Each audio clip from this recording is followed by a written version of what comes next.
ನಮಸ್ತೆ ಎಲ್ಲರಿಗೂ all is well 09 YouTube ಚಾನಲ್ಗೆ ಸ್ವಾಗತ. ಇವತ್ತೊಂದು ಸ್ಪೆಷಲ್ ಆಗಿರುವಂಥ ಹಾಗೆ ತುಂಬ ಟೇಸ್ಟಿಯಾಗಿರುವಂಥ ಒಂದು ಸಾಂಬಾರ್ ಮಾಡೋದನ್ನ ಹೇಳ್ಕೊಡ್ಬೇಕು ಅಂತೇಳಿ.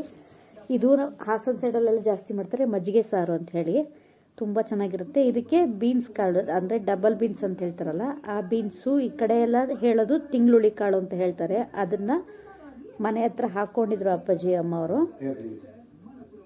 ಮೊಟ್ಟೆ ಬೀನ್ಸು ಅಂತಲೂ ಕೂಡ ಹೇಳ್ತಾರೆ ಇದನ್ನ ಕುಯ್ಕೊಬಂದು ಸ್ವಲ್ಪ ಒಂದು ಅರ್ಧ ಕೆಜಿ ಮುಕ್ಕಾಲು ಕೆಜಿ ಅಷ್ಟು ಕುಯ್ಕೊಬಂದು ನೀಟಾಗಿ ಬಿಡಿಸಿ ಇಟ್ಕೊಂಡಿದ್ದೀನಿ. ಇದಕ್ಕೆ ಸಾಂಬಾರು ಪುಡಿ, ಧನಿಯಾ ಪುಡಿ ಮತ್ತು ಒಂದು ಈರುಳ್ಳಿ, ಒಂದು ಗೆಡ್ಡೆ ಬೆಳ್ಳುಳ್ಳಿ, ಸ್ವಲ್ಪ 2 ಸ್ಪೂನಷ್ಟು ಅಕ್ಕಿ ಹಿಟ್ಟು ಮೇಯ್ನ್ ಅದಕ್ಕೆ, ಹಾಗೆ ಕೊತ್ತಂಬರಿ ಸೊಪ್ಪು ಇಷ್ಟನ್ನು ಹಾಕ್ಕೊಂಡು ರುಬ್ಕೋಬೇಕು. ಮೊದಲನೇದಾಗಿ ಕರ್ಬೇವಿನ ಸೊಪ್ಪು, ಕೊತ್ತಂಬರಿ, ಈರುಳ್ಳಿ, ಬೆಳ್ಳುಳ್ಳಿ ಹಾಕ್ಕೊಂಡು ಮಿಕ್ಸ್ ಮಾಡ್ಕೊಳ್ಳೋದು. ನಂತರ ಅದರ ಬಾಕಿದೆಲ್ಲ ಖಾರ ಪುಡಿ ಏನಿದೆ ಅದನ್ನು ಮಿಕ್ಸ್ ಮಾಡ್ಕೊಂಡು ರುಬ್ಕೋಬೇಕು. ನಂತರ ಮಜ್ಜಿಗೆ ಮೊಸರು ಹೆಪ್ಪಾಕಿರ್ತೀವಲ್ಲ ಅದನ್ನು ಹುಳಿ ಮಜ್ಜಿಗೆ ಇದ್ರೆ ತುಂಬ ಚೆನ್ನಾಗುತ್ತೆ, ಹುಳಿ ಮೊಸರು ಇದ್ರೆ. ಸೊ ಅದನ್ನು ನೀಟಾಗಿ ಮಜ್ಜಿಗೆ ಕಟ್ಕೊಂಡು ಬೆಣ್ಣೆ ತಗೊಂಡು ಆ ಮಜ್ಜಿಗೆಗೆ ಇವಾಗ ಏನು ರುಬ್ಬಿಟ್ಕೊಂಡಿರ್ತೀವಲ್ಲ ಮಸಾಲೆನ ಅದನ್ನು ಹಾಕ್ಕೊಳ್ತಾ ಇದ್ದೀವಿ. ಇದನ್ನು ಇನ್ನೂ ಒಲೆ ಹಚ್ಚಿಲ್ಲ, ಒಲೆ ಹಚ್ಚದಲ್ಲೇ ಇದನ್ನು ಮಾಡ್ಕೋಬೇಕು. ಮೊದಲನೇ ಪ್ರೊಸೀಜರ್ ಈ ಥರ ಮಾಡ್ಕೋಬೇಕು. ಆಮೇಲೆ ಗಂಟಾಗ್ಬಿಡುತ್ತೆ ಅಂತ ಹೇಳಿ ಮುಂಚೆನೆ ಈ ಥರ ಎಲ್ಲ ನೀಟಾಗಿ ಕಲಿಸ್ಕೋಬೇಕು. ಕಾಳನ್ನು ಒಂದು ಕಡೆ ಕುಕ್ಕರಲ್ಲಿ ಹಾಕಿ ಉಪ್ಪು ಹಾಕಿ ಸ್ವಲ್ಪ ಬೇಯಿಸಿಟ್ಕೊಂಡಿದ್ದೀವಿ. ನೀಟಾಗಿ ಕಾಳು ಬೆಂದಿದೆ. ಸೊ ಇವಾಗ ಒಲೆ ಮೇಲೆ ಇಟ್ಟು ಅದನ್ನು ನೀಟಾಗಿ ಕುದಿಸ್ಕೋಬೇಕು. ಒಂದು ಕಡೆ ಮುದ್ದೆನೂ ರೆಡಿ ಆಗ್ತಾ ಇದೆ. ಸೊ ಇದಕ್ಕೆ ಮಜ್ಜಿಗೆ ಸಾಂಬಾರಿಗೆ ಮುದ್ದೆ ಇದ್ರಿಂದ ತುಂಬ ಟೇಸ್ಟಿಗಿರುತ್ತೆ.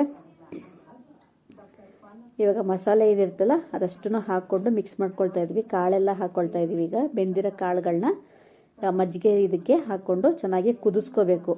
ಒಂದು 2-3 ಕುದಿ ಚೆನ್ನಾಗಿ ಬಂತು ಅಂದ್ರೆ ತುಂಬ ಚೆನ್ನಾಗಾಗುತ್ತೆ ಈ ಸಾಂಬಾರು. ಕಾಳು ಅಷ್ಟು ಹಾಕಾಯಿತು. ರುಚಿಗೆ ತಕ್ಕಷ್ಟು ಉಪ್ಪು ಹಾಕ್ಕೊಳ್ಳಿ. ಕಾಳಿಗೆ ಆಲ್ರೆಡಿ ಸ್ವಲ್ಪ ಉಪ್ಪು ಹಾಕಿರ್ತೀವಿ, ನೋಡಿಕೊಂಡು ಉಪ್ಪು ಹಾಕ್ಕೊಳ್ಳಿ. ಕಾಳೆಲ್ಲ ನೀಟಾಗಿ ಬೆಂದಿದೆ. ಮಜ್ಜಿಗೆ ಸಾಂಬಾರು ಫುಲ್ ರೆಡಿಯಾಗಿ ಹೋಗ್ತಾ ಇದೆ. ಈಗ ರುಚಿಗೆ ತಕ್ಕಷ್ಟು ಸ್ವಲ್ಪ ಉಪ್ಪು ಹಾಕ್ಕೊಳ್ಳಿ.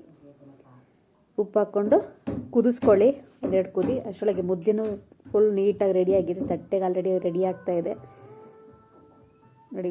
ಗುಂಡಾಗಿರೋ ರಾಗಿ ಮುದ್ದೆನೂ ರೆಡಿ, ಮಜ್ಜಿಗೆ ಸಾಂಬಾರು ರೆಡಿ, ಹಸಿ ಕಾಳು ಮಜ್ಜಿಗೆ ಸಾಂಬಾರು ರೆಡಿಯಾಗಿದೆ. ಇನ್ನೇನು ಸವಿಯಲು ಸಿದ್ಧ. ಅಪ್ಪಾಜಿ ಅಮ್ಮನೂ ರೆಡಿಯಾಗಿದ್ದಾರೆ, ಬ್ಯಾಟಿಂಗ್ ಮಾಡ್ತಾ ಇದ್ದಾರೆ. ಸೂಪರ್ ಆಗಿರುತ್ತೆ. ನೀವು ಒಂದ್ಸತಿ ದಯವಿಟ್ಟು ಟ್ರೈ ಮಾಡಿ.